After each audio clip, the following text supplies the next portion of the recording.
الحمد لله الذي وكفى وسلام على عباده الذين اصطفى اما بعد۔ میرے عزیز ساتھیوں، بزرگوں، بھائیوں،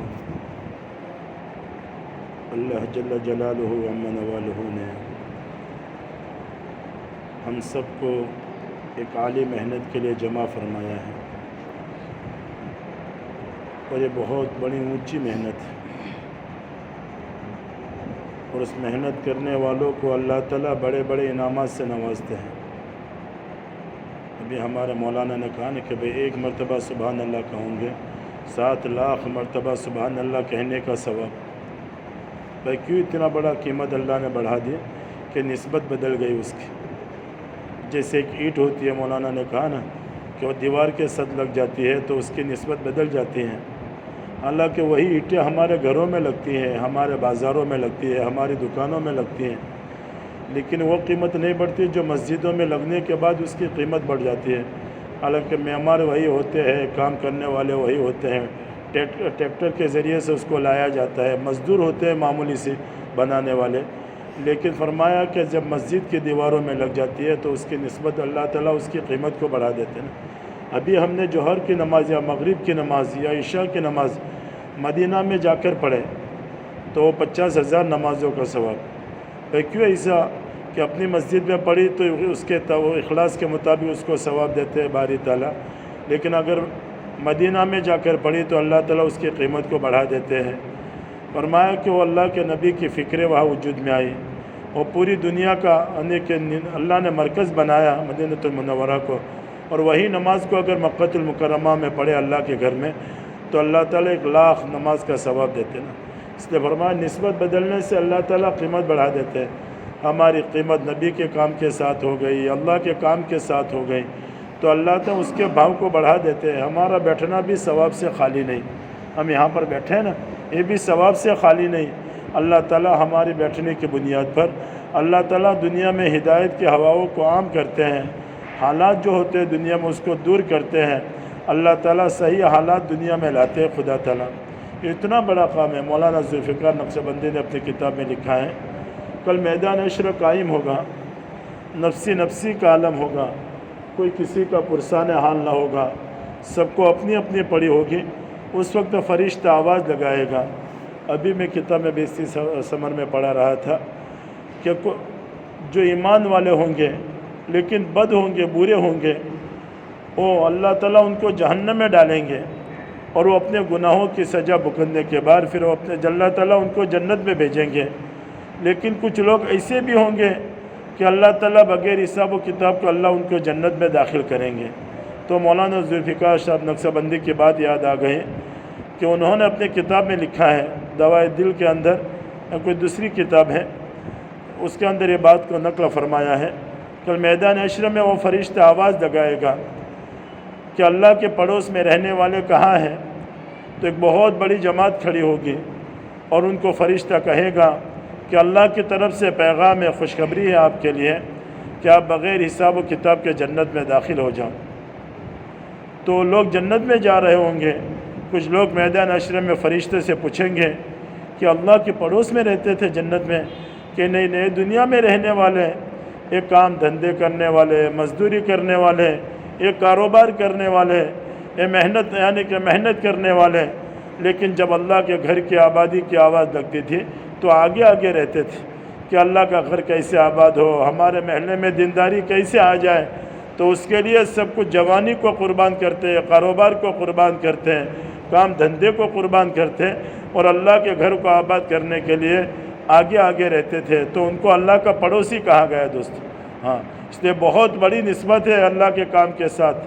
اللہ بڑے، اللہ کا کام بڑا، اور اللہ کی طرف سے ملنے والے انعامات بڑے بڑے ہوتے ہیں۔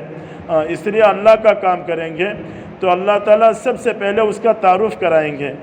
ایک مولانا صوفی صاحب تھے ہمارے ماہی میں، ایک تھراز میں کچھ لوگ حج میں جا رہے تھے، تو مولانا کے حضرت کے پاس آئے، مولانا کفایت اللہ صاحب کے پاس میں آئے، تو مولانا سے کہا کہ مولانا ہم بڑے پیسے بڑے روپے لگا کر حج میں جا رہے ہیں، اور ہم نے کتابوں میں بارہا سنا ہے کہ بیت اللہ پر جو سب سے پہلے نظر پڑے تو اس وقت دعا قبول ہوتی ہے۔ تو ہم کیا دعا کریں؟ وہ لوگ پوچھنے آئے تھے. ہمارے اندر سے کوئی پوچھنے جاتا ہے؟ نہیں پوچھنے جاتا. اور تھراس سے لوگ پوچھنے آئے تھے مولانا کفایت اللہ صاحب حضرت کے پاس کہ مولانا اس وقت کیا دعا کرے کہ سب سے پہلے جو نظر پڑے تو دعا کیا کرنے کی اس وقت.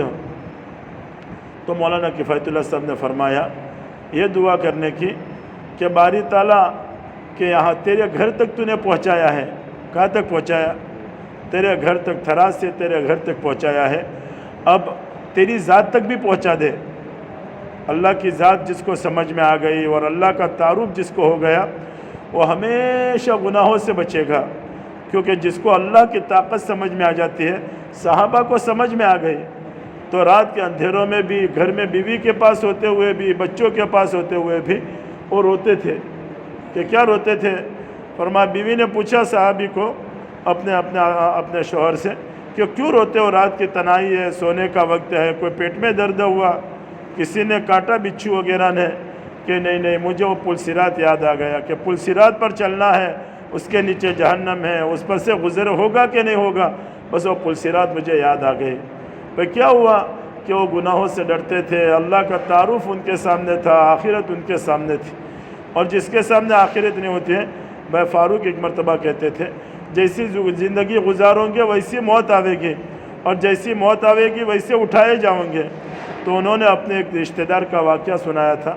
ہم ایک اجتماع میں تھے وی کوٹا کی طرف، تو انہوں نے ایک واقعہ سنایا کہ ہمارے ایک رشتہ دار تھے، بڑی پوسٹ پر تھا سرکاری، بڑے، یعنی کہ بنگلور کا تو آپ نے دیکھا ہوگا ایجوکیشن کتنا اعلیٰ ہوتا ہے.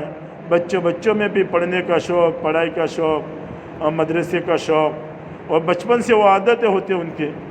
ابھی ہم حیدرآباد میں گئے تھے تو ایک مسجد تھی، ایک عورت کے نام پر تھی، زیب النساء سے کوئی مسجد بنی ہوئی تھی. تو وہاں ایک آدمی آیا کہ ایک ہی میرا بچہ ہے، 3 بچیاں ہیں میری، اور یہ بچہ الحمدللہ پڑھ کے فراغت کر کے اب وہ بیرون ہے، الحمدللہ کما رہا ہے بہت، لیکن میں دل میں یہ چاہتا ہوں کہ وہ واپس آ جائے ہندوستان میں، اپنے حیدرآباد میں، کہ ہمارا ایک ہی بچہ ہے. دل کہتا ہے اپنے پاس رہے، لیکن بس اس کو پڑھائے، اس کا شوق ہے کہ باہر کے جا کر اس کی کمائی کرے، کچھ بہت سارے پیسے ماشاءاللہ بھیجواتا رہتا ہے، لیکن دل ابھی ہمارے گھر پر آیا ہوا ہے حیدرآباد میں. اور 3 بچیاں ہیں تو ماشاءاللہ ایک تو حافظ قرآن بھی ہے، ایک ہو رہی ہے اور اس میں بھی ہوشیار ہے، لیکن موبائل کا شوق تھوڑا سا لگ گیا ہے کہ چلا مولانا امیر صاحب بات کر لو ذرا سا. تو ہم نے تو کہا بھائی ذمہ دار جب تک مسجد کے ذمہ دار نہ کہیں، انفرادی گھر میں کسی کے گھر پر بات کرنی نہیں جا سکتی جب سے مشورے میں طے نہ ہو. اس کو فکر تھی اس آدمی کو، اس نے مشورے میں بات رکھی. ہمارا بچہ ایک ہی بچہ ہے، وہ باہر رہتا ہے، وہ ابھی گھر پر آیا ہوا ہے، 3 بچیاں ہیں، ماشاءاللہ پڑھائی وغیرہ میں تو آگے ہیں، لیکن موبائل کا شوق ہے. گھروں میں وہ موبائل کی بلا ختم ہو تو ایک ساتھی کا طے کر لو، جماعت کے ساتھی جو آئے ہوئے اس میں سے بات کرنے کے لیے. بولو وہ شوق ہوتا ہے ان کو کہ گھر میں تھوڑی سی سستی آ جاتی ہے اعمال کے اعتبار سے، لیکن آج تو ہمارا چھوٹے سے چھوٹا بچہ اس کو موبائل دے دیتے ہیں، بھائی جو کھیلتا کودتا، حالانکہ اس کے لیے نقصان کارک ہے، اس کے لیے یعنی کہ طبیعت کے اعتبار سے بھی، ذہن کے اعتبار سے بھی، پڑھائی کے اعتبار سے بھی اور آخرت کے بھی اعتبار سے بھی. لیکن اس کا ہمارے دل پر اس کا کوئی غم، کوئی افسوس نہیں ہوتا. اس آدمی کو پیسے ہونے کے بعد جب ہم مولوی آصف صاحب دونوں گئے ان کے گھر پر، تو عالیشان مکان، ہر ایک بچی کا روم الگ، ہر میں ایک میں مائک لگا ہوا ہر ایک کمرے میں کہ اس کمرے میں بیٹھ کر بات کرو. اور فرمایا سب بچیاں سنیں گی، ہماری عورتیں سنیں گی، ہمارے اس کے دوست جو رشتہ دار آئیں گے اس کے سنیں گے کہ پہلے سے ہم نے جب مکان بنایا تو ہم نے انتظام کیا ہے کہ یہاں پر کوئی جماعت آ جائے، کوئی ایسی بات کرانی ہو تو ہر کمرے میں ہم نے مائک لگوا دیا ہے کہ ہر بچی کے کمرے میں آواز جاوے. وہ پڑھائی ہوتی ہے، یاد کرنے کا ہوتا ہے، لیکن تھوڑا سا وقت نکال کر دن کی بات کو سن لے کہ دن کی بات کا سننا ان کی زندگی کا بدلنے کا ذریعہ بن سکتا ہے. تو دوستو بھائی فاروق صاحب کہہ رہے تھے وہ شوق ہوتا ہے ان کی زندگیوں میں. ہماری زندگیوں میں وہ شوق لانا ہے دوستو. اور بھائی فاروق صاحب کہہ رہے تھے کہ ہمارے جو رشتہ دار تھے وہ بیمار ہو گئے، جب موت کا وقت قریب آ گیا ان کو دواخانے میں ایڈمٹ کیا. جب میں ان کو خبر کے لیے گیا ان کے پاس تو وہ کہہ رہے تھے گھونٹ پلا دو مجھے، بار بار کہہ رہے تھے. میں ان بچوں کو بلایا, اپنے جو رشتہ دار سب بلایا, کہ تمہارے ابا کیا کہہ رہے ہیں کہ گھونٹ پلا دو, کہ پانی پلا دو, کیا چائے پلا دو, کہ نہیں شراب پلا دو, یہ کہتے ہیں. کہ اچھا شراب کیوں مانگ رہے ہیں؟ کہ بس وہ رات کے وقت جب نوکری سے واپس آتے ہیں, رات کے وقت ان کی عادت یہی تھی کہ روزانہ ایک گلاس پی کر یا آدھی گلاس پی کر سو جاتے تھے. اور فرمایا کہ آج موت کا وقت قریب ہے تو وہی ان کی زبان پر وہی الفاظ جاری ہیں. تو بھائی فاروق کہتے تھے کہ دیکھو تو موت جیسی زندگی گزارتا ہے انسان, جیسے اعمال کرتا ہے ویسی موت آتی ہے. اس دعوت کے محنت کی وجہ سے ہر انسان کو خبردار کیا جاتا ہے کہ اپنی زندگی کو صحیح کر لو اور اپنے اعمال کو صحیح کر لو اور اپنے مالک کو پہچانو اور اپنے آخرت کے بنانے کی فکر میں لگ جاؤ, ورنہ ایک مرتبہ ایک آخرت کا سفر شروع ہوگا اور ہمیشہ کا سفر ہوگا, وہاں سے کبھی واپس نہیں آنا.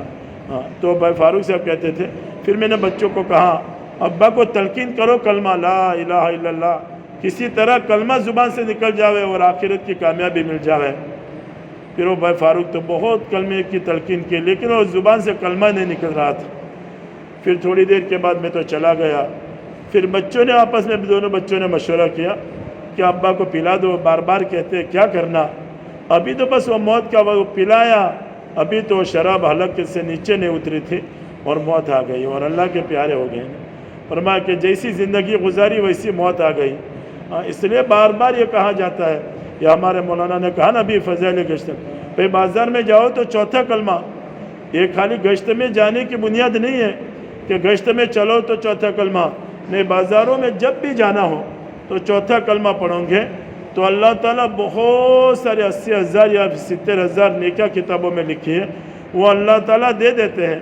اور غفلت والا ماحول ہوتا ہے, اور کلمہ چوتھا کلمہ ہے اس میں توحید کی دعوت ہے, اس میں یعنی کہ اللہ کی قدرت کی دعوت ہے اس میں, اور اللہ ہر چیز پر قادر ہے. اللہ تعالیٰ زندہ کرنے پر, مردہ مارنے پر, ہر چیز پر اللہ تعالیٰ قادر ہے.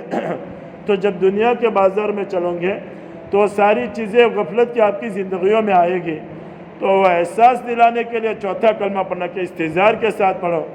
اور جب گلی کوچوں میں چلنا ہو, مکانات ہوں گے تو اللہ کی تسبیح کہ بڑا مکان ہے, بڑا محل ہے, اور سبحان اللہ, یا اللہ تیری ذات پاک ہے, تو ہی تعریف کے لائق ہے, محلات کا کامیابی کے تعریف کے لائق نہیں ہے. تو وہ چوتھا کلمہ اس لیے پڑھنے کو کہا گیا. تیسرا کلمہ پڑھو بازار جب اپنے گلی کوچوں میں چلو تو. ہاں دوستو, یہ خالی گشت کی بنیاد نہیں ہے. ابھی کہا نا ہمارے امام صاحب مولانا نے کہ آنکھیں نیچی ہو ہماری, وہ ہر مرتبہ پوری زندگی آنکھوں کو نیچی رکھنا. ہاں, اتنی نیچی نہ ہو کہ کسی سے ٹکرا جاوے, بلکہ درمیانی نظر کے ساتھ چلنا, اپنی نظروں کی حفاظت کرتے ہوئے.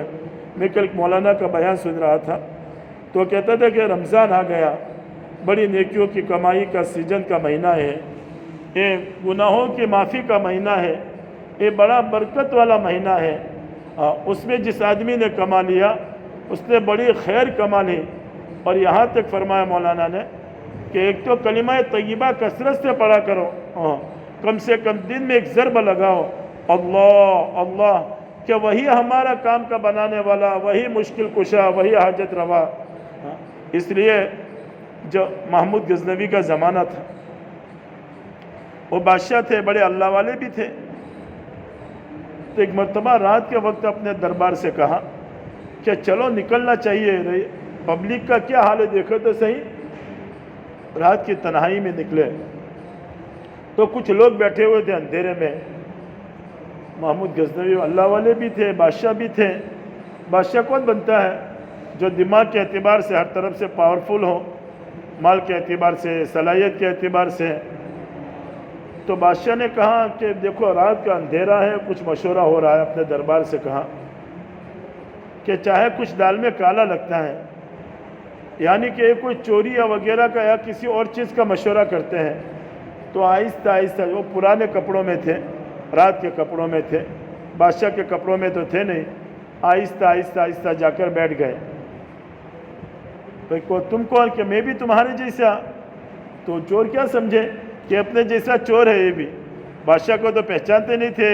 پہلے تو موبائل زمانہ نہیں تھا کہ تصویریں دیکھی ہو, کوئی ٹی وی وغیرہ نہیں تھی کہ تصویریں دیکھی ہو, اور بڑے دیہات کے رہنے والے تھے. تو انہوں نے کہا کہ آپ ہماری جیسا چور ہوگا. تو جو مشورہ ہو رہا تھا وہ چوری کا مشورہ ہو رہا تھا.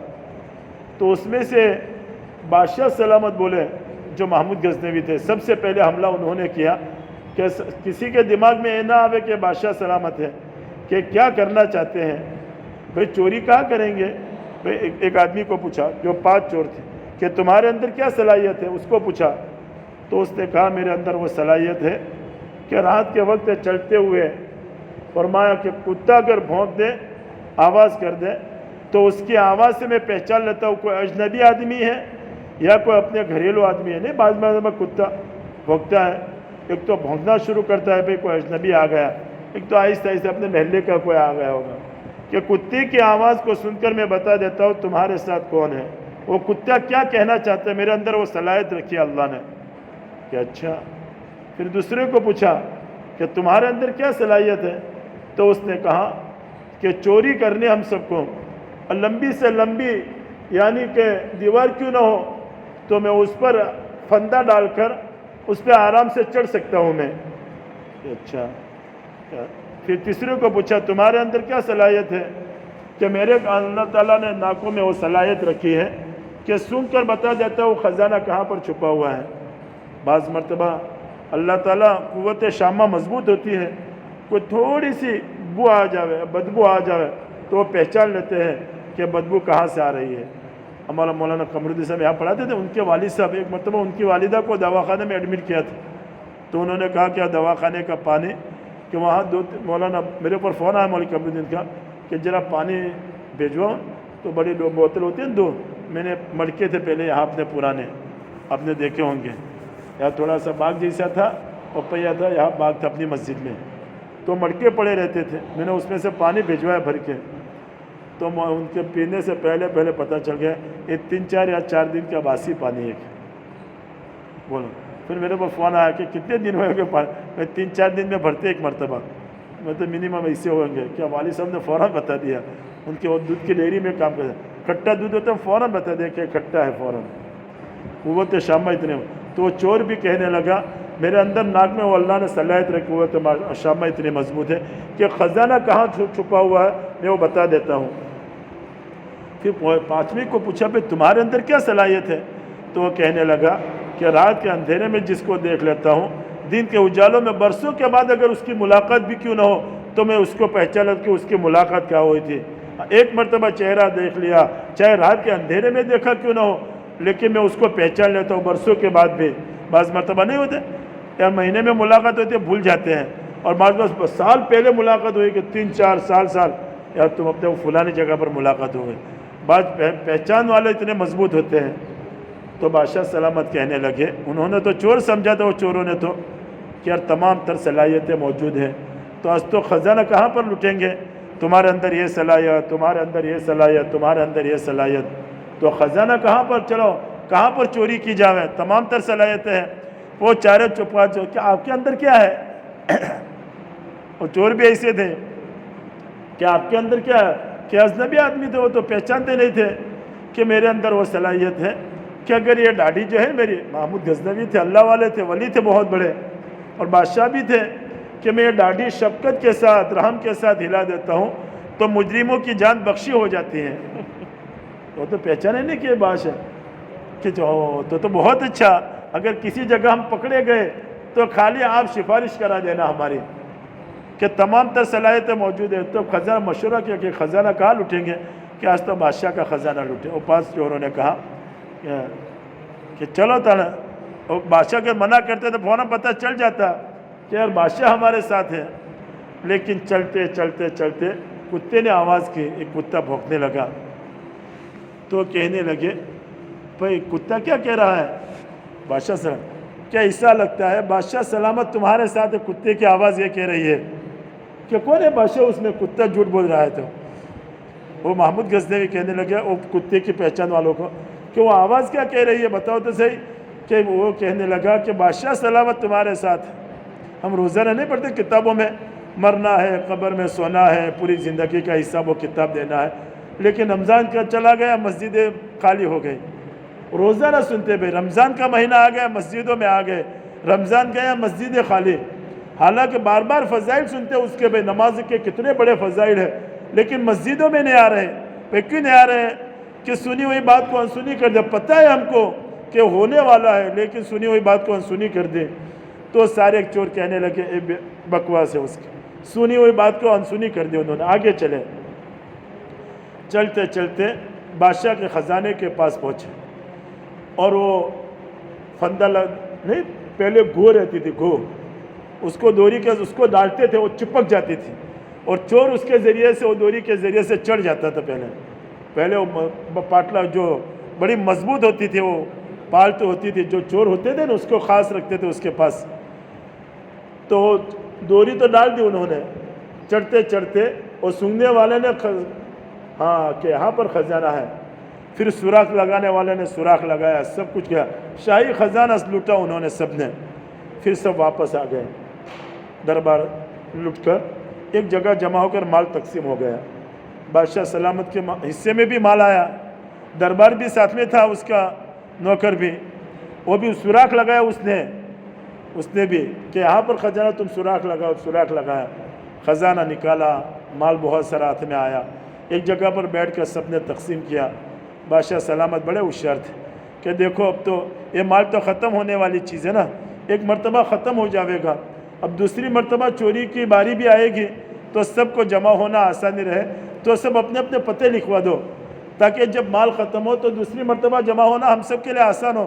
یہ تمام تر صلاحیتیں والے موجود ہیں ہمارے پاس، تو دوسری مرتبہ چوری کرنے کی باری بھی آئے گی. تو سب نے کہا میں فلانی گلی میں رہتا ہوں، میرا یہ نام ہے. اس نے کہا کہ میں فلانی جگہ میں یہ گلی میں رہتا ہوں، وہ کہنا میرا. سب نے اپنا پتہ بتا دیا، سب اپنے اپنے گھر پہ چلے گئے.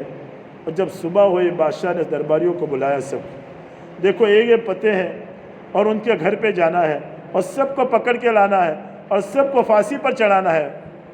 اور ان کا میں ہی کوئی گواہ ہوں، انہوں نے رات کے وقت شاہی خزانہ لوٹا ہے.